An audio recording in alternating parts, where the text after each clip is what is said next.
Poema por el Día del Maestro. Viviendo entre otras vidas, olvida su propia vida. Destruyendo las tinieblas de la ignorancia, gana su guerra.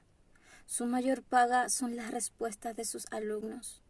Reír con ellos es su mayor goce. Aunque triste esté, sonriente se le ve, la imagen más perfecta de comprensión y amor. Su tiempo lo regaló y nunca lo discutió.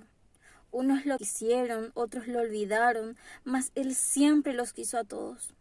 Ahora lento camina, el viento lo vence y su voz ya no luce galante como cuando les leía. Sentado está mirando el cielo, sus ojos se cierran, su mano cae y deja libre una hoja de papel. Las últimas notas escritas, el viento lo entona y la impulsa sobre la corriente de un río.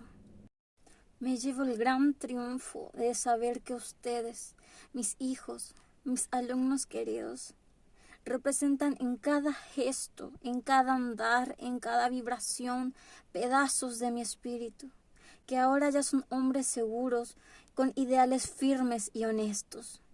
Si alguno se pierde en esta rueda que es la vida, volveré en la frase de un amigo, en la mirada de un niño y en el entrecejo de un padre o la caricia de una madre.